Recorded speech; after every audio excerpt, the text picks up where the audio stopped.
There's one mistake almost everyone makes in a small living room. It's not about color, it's not about furniture size, it's about sequence.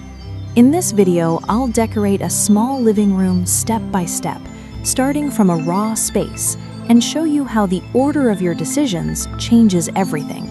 Stay until the end because the final layer is what most rooms get wrong. This is the starting point. No decor, no personality, just structure. Most people feel uncomfortable at this stage and rush to fix it. But in small spaces, rushing is what creates chaos.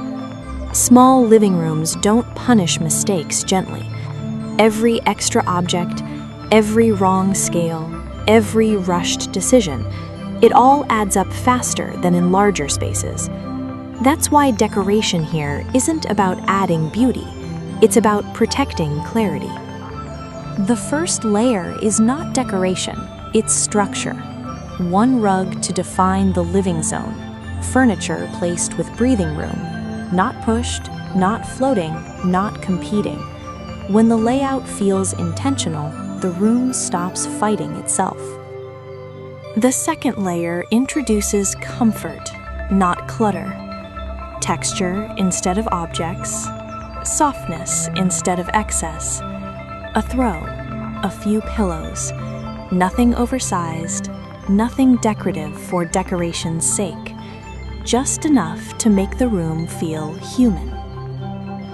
Lighting is where the emotional shift happens.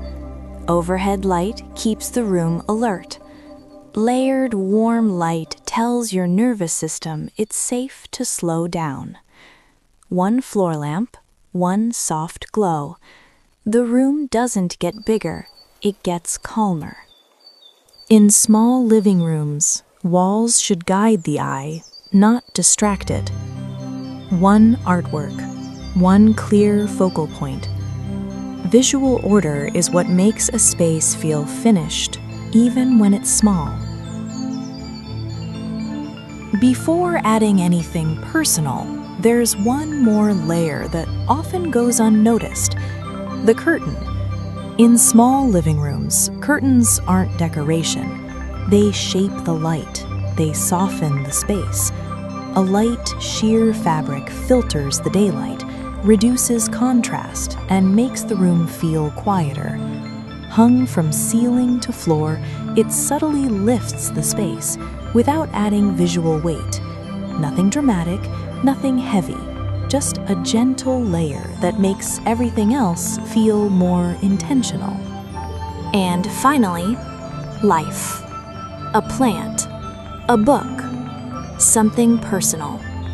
Not styled to impress, styled to be lived in. A small living room doesn't need more things. It needs clearer decisions. If you enjoy calm, intentional design for small spaces, subscribe to Calm and Cozy Homes, and I'll see you in the next video.